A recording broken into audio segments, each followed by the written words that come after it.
Dear students, a very warm welcome to all of you in my today's lecture of strategic management. In today's lecture, we will discuss upon the topic classification of business policies. यानी कि आज के lecture में हम business policy के different types को discuss करेंगे। Classify किया सकता है इसको ऑन डिफरेंट बेसिस। जैसा कि यहाँ पर आप एक चार्ट देख रहे हैं, यहाँ मैंने बिजनेस पॉलिसी को क्लासिफाई किया है on the basis of the origin और source, on the basis of the levels, on the basis of the managerial function, on the basis of function and on the basis of expression. On the basis of origin या sources हम policy को तीन particular types इसके discuss कर सकते हैं इसके reference में। The first one is the originated policy, second one is the appeal policy and third one is the imposed policy। ऐसे ही लेवल के बेसिस पर पॉलिसी के यहाँ हम तीन टाइप्स डिस्कस करेंगे। The first one is the basic या top management policy, the second one is the general और middle management policy and third one is the departmental और फंक्शनल पॉलिसी। इसी तरीके से मैनेजरियल फंक्शन के बेसिस पर यहाँ हम पॉलिसी के तीन टाइप्स को डिस्कस करेंगे। The first one is the planning policy, second one is the organizational policy and third one is the motivation and control policy। ऐसे ही functions के बेसिस पर यहाँ हम डिफरेंट टाइप के पॉलिसीज को डिस्कस करेंगे। Production policy, human resource policy, marketing policy, finance policy and accounting policy. ऐसे ही expression के बेसिस पर यहाँ पॉलिसी के तीन टाइप हम डिस्कस करेंगे, return policy, implied policy and implicit policy। So these all are the different classification of policies on different basis। Let us have a detailed discussion of all these policies। The very first category is on the basis of origin or source।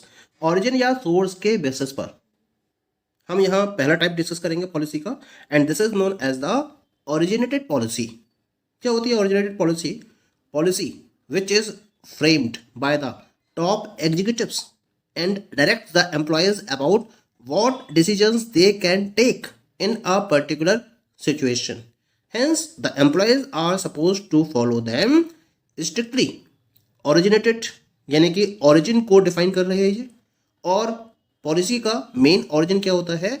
जो उसके top executives हैं, these are the origin of the policies.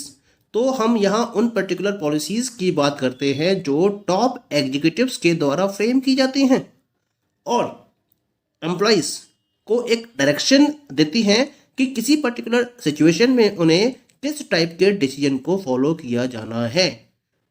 तो हम इस type की policy को originated policy का नाम देते हैं और जो भी एम्प्लॉइज हैं उनसे ये सपोज किया जाता है कि वो इसको स्ट्रिक्ट बेसिस पर फॉलो करेंगे। तो हम इस टाइप की पॉलिसी को जो टॉप एग्जीक्यूटिव्स के द्वारा फ्रेम की जाती हैं किसी भी ऑर्गेनाइजेशन में, उन्हें ओरिजिनेटेड पॉलिसी का नाम देते हैं। That is very clear to all of you. Now come to the second type of the policy on the basis of the origin और source and this is known as the appealed policy. Appealed policy क्या होती है? If a subordinate is confused regarding if he or she possesses sufficient authority to look after the situation or not, in that case, the subordinate may seek an order from the superior। This order is said to be appealed policy। मान लीजिए कि एक particular situation आ जाती है और उस particular situation में जो सब ऑर्डिनेट है वो कंफ्यूज हो जाता है कि क्या उसके पास सफिशिएंट अथॉरिटी है जिसके बेसिस पर वो उस पर्टिकुलर सिचुएशन में प्रॉब्लम को सॉल्व करने की अथॉरिटी रखता है या नहीं रखता है। अब वो कंफ्यूज है कि भाई सिचुएशन ऐसी है कि उसे क्लियर ही नहीं है, वो कंफ्यूज है कि उसके पास उसको सॉल्व करने के रेफरेंस में या उसके रिगार्डिंग सॉल्यूशन को फाइंड आउट करने के रेफरेंस में सफिशिएंट अथॉरिटी है या नहीं है। तो उस केस में क्या करेगा सबऑर्डिनेट अपने सुपीरियर से कहेगा कि भाई ये सिचुएशन मेरे पास आ गई है और इस सिचुएशन के रेफरेंस में आप मुझे एक प्रॉपर ऑर्डर प्रोवाइड करिए, मुझे बताइए कि किस तरीके से मैं इसके रिगार्डिंग सिचुएशन को सॉल्व कर सकता हूं। अब क्या होता है, जब ये रिक्वेस्ट सबऑर्डिनेट के द्वारा अपने सुपीरियर से की जाती है तो उस केस में सुपीरियर की तरफ से सबऑर्डिनेट को एक ऑर्डर पास किया जाता है और इस ऑर्डर को जिस फॉर्म में रिप्रेजेंट किया जाता है इसे हम अपील्ड पॉलिसी का नाम देते हैं, क्योंकि सबऑर्डिनेट की अपीलिंग के बेसिस पर यह पॉलिसी फ्रेम की गई है, इसी वजह से इस पॉलिसी को अपील्ड पॉलिसी का नाम दिया जाता है। Clear? Now come to the third type on the basis of the origin और source, and this is known as the imposed policy. क्या मतलब है इम्पोज्ड पॉलिसी का? Imposed policy is one imposed on the business by the external agencies like government, suppliers, trade unions, industry associations, creditors and so on। यानी कि जब हम किसी भी ऑर्गेनाइजेशन की वर्किंग की बात करते हैं तो इसके द्वारा डिफरेंट टाइप की पॉलिसीज को फ्रेम किया जाता है, जिसके बेसिस पर एक डायरेक्शन मिलती है और इस डायरेक्शन के बेसिस पर वो डिफरेंट टाइप की एक्टिविटीज को फुलफिल करती है, कंप्लीट करती है ऑर्गेनाइजेशन।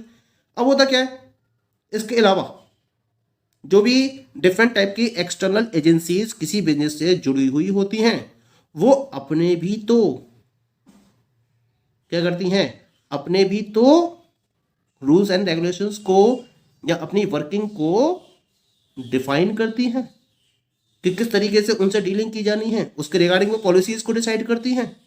जैसे कि गवर्नमेंट से डील करना है किसी ऑर्गेनाइजेशन को, अपने सप्लायर से डील करना है, ट्रेड यूनियन के साथ में डील करना है, इंडस्ट्री एसोसिएशंस के साथ में डील करना है या अपने क्रेडिटर्स के साथ में डील करना है, तो डीलिंग के रिगार्डिंग ये जो एक्सटर्नल एजेंसीज है इनसे डीलिंग के रिगार्डिंग ये जो एक्सटर्नल एजेंसीज है ये भी तो अपनी पॉलिसीज को फ्रेम करती हैं। तो इनके द्वारा जो पॉलिसी फ्रेम की जाती है इसको हम इम्पोज्ड पॉलिसी का नाम देते हैं। जैसे गवर्नमेंट ने ऑर्गेनाइजेशन की वर्किंग के रिगार्डिंग डिफरेंट टाइप के रूल्स एंड रेगुलेशंस को डिसाइड कर रखा है तो वो फॉलो करना जरूरी है। तो जो रूल्स एंड रेगुलेशंस फ्रेम की गए हैं यानी कि जो पॉलिसी अडॉप्ट की गई है गवर्नमेंट के द्वारा बिजनेस की वर्किंग के रिलेशन में, इसे ये फॉलो करनी ही करनी है, तो हम इसको नाम देंगे किसका? इम्पोज्ड पॉलिसी का। That is clear. The second category is on the basis of level. Level के बेसिस पर भी तीन टाइप की पॉलिसी है, basic policy, general policy and departmental policy. Let us have a discussion of these policies. The very first one is the basic policy. क्या मतलब है basic policy का? These are the policies of the firm which are pursued by the top management level in the organization. क्योंकि जब हम level की बात करते हैं तो बेसिकली तीन लेवल होते हैं मैनेजमेंट के अंदर।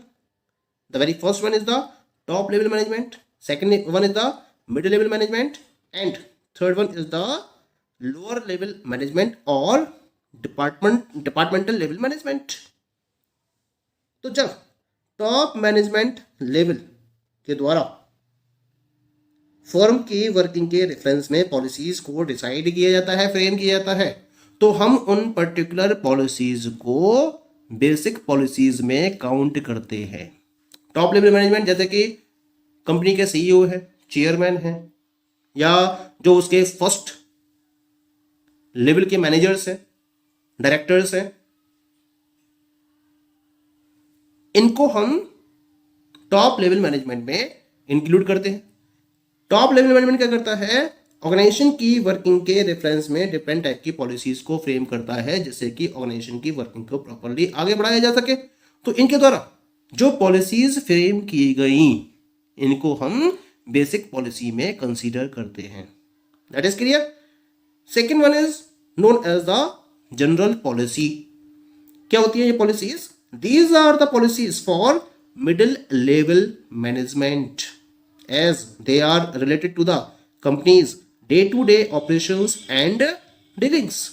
कुल मिला के टॉप लेवल मैनेजमेंट के द्वारा जो पॉलिसीज इंप्लीमेंट जो फॉर्मुलेट की जाती हैं उनको पास कर दिया जाता है मिडिल लेवल मैनेजमेंट को। अब मिडिल लेवल मैनेजमेंट क्या करता है? टॉप लेवल मैनेजमेंट के द्वारा जो पॉलिसीज फ्रेम की गई हैं उन पॉलिसीज को ध्यान में रखते हुए कंपनी के डे टू डे ऑपरेशंस और डीलिंग के रेफरेंस में मिडिल लेवल पर पॉलिसीज को फॉर्मुलेट करता है। लेकिन मिडिल लेवल के द्वारा जो पॉलिसीज फॉर्मुलेट की जाती हैं उसका बेसिक क्या होता है, उसका जो बेस होता है वो बेसिक पॉलिसी होती हैं, और उन बेसिक पॉलिसी को ध्यान में रखते हुए मिडिल लेवल मैनेजमेंट के द्वारा कंपनी की डे टू डे ऑपरेशंस और डीलिंग के रेफरेंस में जो पॉलिसीज प्रिपेयर की जाती हैं, डेवलप की जाती हैं, उनको हम जनरल पॉलिसी में कंसीडर करते हैं। क्लियर हो गया? तो जनरल पॉलिसी आपकी क्लियर हो गई यहां पर। Now come to the third one. Third one is known as the departmental policy. क्या होती है departmental policy? These policies are specified या specific in nature as they are framed for the particular department only.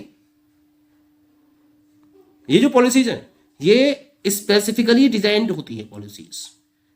General policies जो decide की गई हैं by the middle level management,